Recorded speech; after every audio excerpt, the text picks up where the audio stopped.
Welcome, friends. We're grateful once again to be with you here today.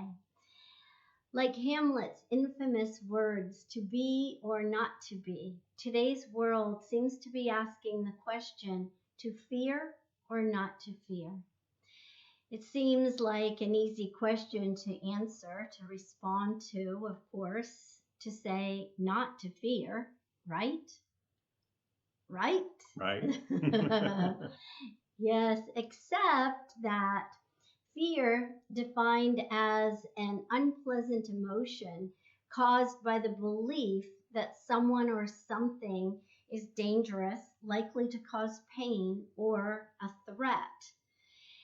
So, what appears to be an easy to answer question may not be quite so easy to put into action. Overcoming emotions that have been caused by our beliefs and perpetuated throughout years and years of time can often be difficult to not only shift, but also to recognize. Basically, what we're saying is that we have to shift the original belief. And so, what is it that we're shifting? Shifting our original belief to what? What is it that we are supposed to think? I personally believe that it is to believe in a power greater than yourself. You can call that by any name that you choose. It's commonly known as God. And so, if we look at this idea of God as a power and a presence greater than we are, that we can use for good, then we take that idea and think that into each and every situation. I remember the day when I went to the doctor's office and was escorted into the room and invited to sit down on the examining table and then lie down on the examining table to engage in testing. And the testing revealed, as the doctor gave me the diagnosis right then and there, that I had cancer. And instantaneously, I went to that still small voice within me, that place within me where I know wholeness, where I know goodness, where I know that the universe is for me and never against me, where I know that there is only perfect health in this universal idea of God, this experience of God, of life. And so I stayed in that place, and I could hear the nurse outside of me say, "Okay, you may get up and go in and change." And so I began to sit up, and the doctor said, "Stop. Wait. Did you hear what I just said to you? I just told you that you have cancer." And I said, "Well, yes, I know you told me that I have cancer. I did hear you say that, but we'll take care of it." And he raised his eyebrows and nodded and he said, "Okay." And so I got up and they left and I changed.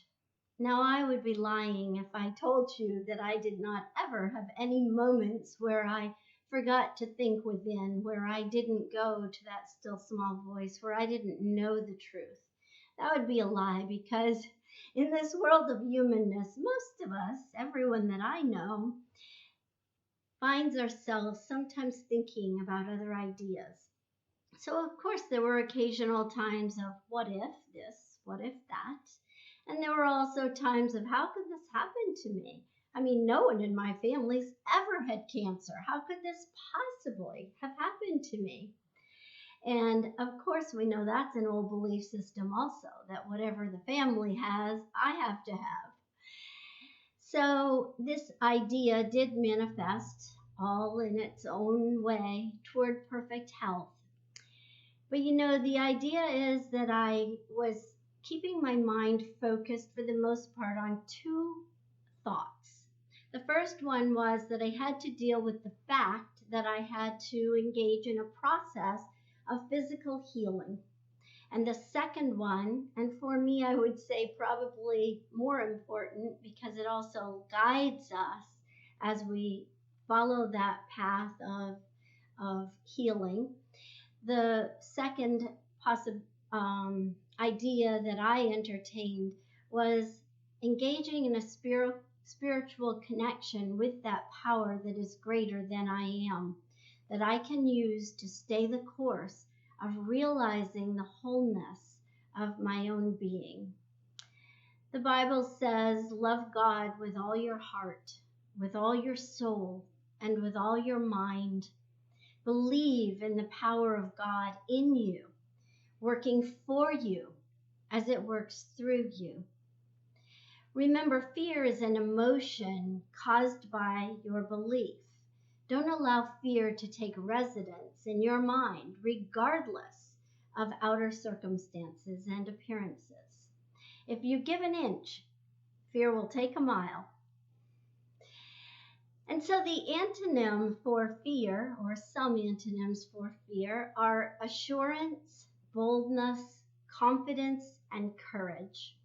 So be bold, be confident, be courageous as you live in the assurance that there is no one and nothing against you. The universe is always supporting our highest good. Ernest Holmes says, fear and faith are not so different as we have thought. Each is a positive mental attitude of acceptance about something. Fear accepts that which we do not wish to experience.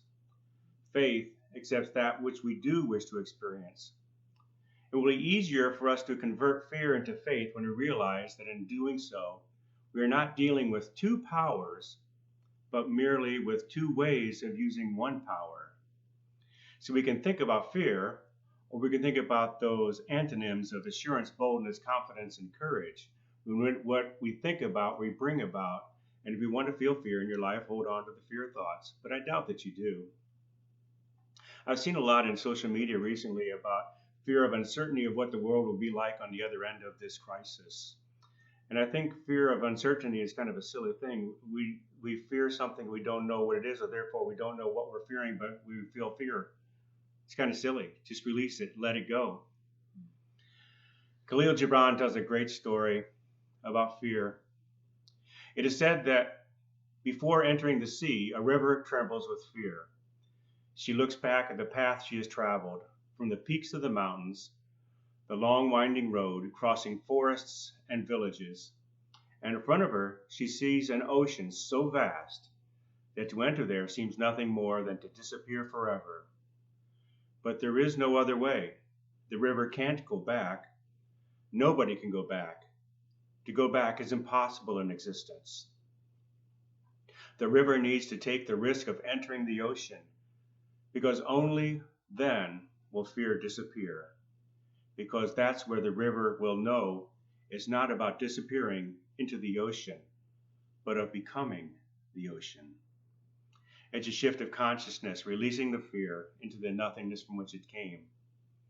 We had a great conversation with our brother-in-law yesterday, and he was talking about a time when he was in northern Vermont in the wintertime, and he was ice climbing up the side of a mountain. And ice climbing is actually climbing up the face of a waterfall when it's frozen. And as he was climbing up the waterfall with his friends, they kept looking down into the lake beside the mountain, and they saw the men down there water fishing, ice fishing, and they kept thinking, wow, that's so dangerous. And they were climbing the mountain. They reached the top, and they came back down, and they went to their car, and they were packing away their gear. And about the same time, the ice fishermen were coming out and packing up their gear, and they said, we were up on the mountain watching you guys fish. We were thinking, how foolish is that to be down there on the lake when it could crack and you could fall in.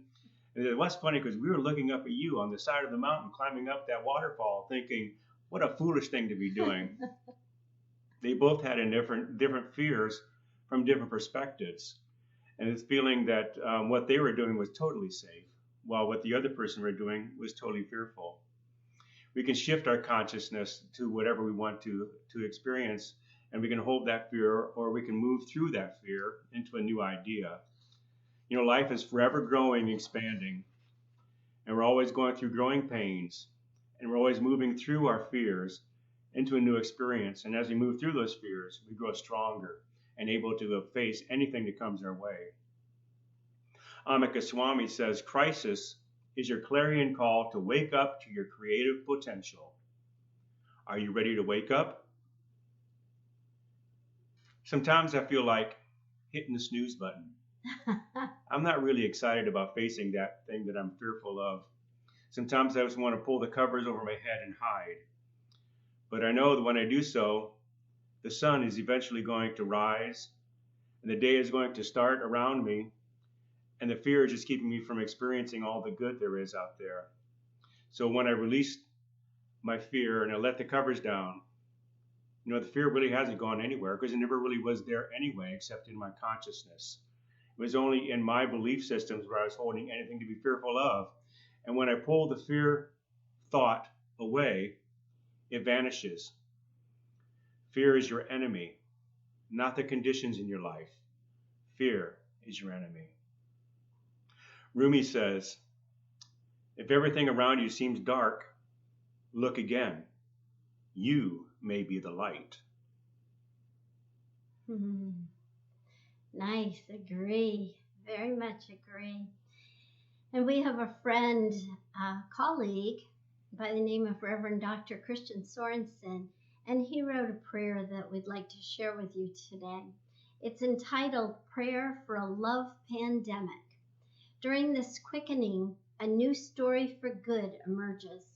The power of love spreads like wildfire through the world, wiping out hatred and fear from the human mind. As you consider to fear or not to fear, believe in God with all your heart, with all your soul, and with all your mind. Be assured, bold, confident, and courageous. Live in faith and believe in yourself. And now we're going to share a song. David's going to share a song.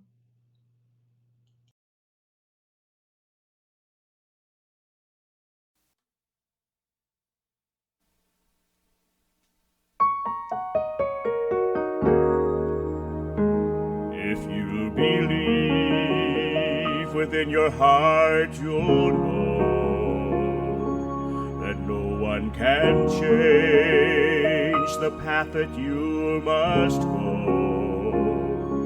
Believe what you feel and know you're right, because the time will come around when you'll say it's yours. Believe there's a reason to be. Believe you can make time stand still, and know from the moment you try, if you believe, I know you will. Believe in yourself right from the start. Believe in the magic right there in your heart. Believe all these things, not because I told you to, but believe in yourself. If you believe in yourself, just believe in yourself as I believe in you. Believe there's a reason to be. Believe you can make time stand still, and know from the moment you try, if you believe, I know you will. Believe in yourself right from the start. Believe in the magic right there in your heart. Believe all these things, not because I told you to, but believe in yourself. If you believe in yourself, Just believe in yourself as I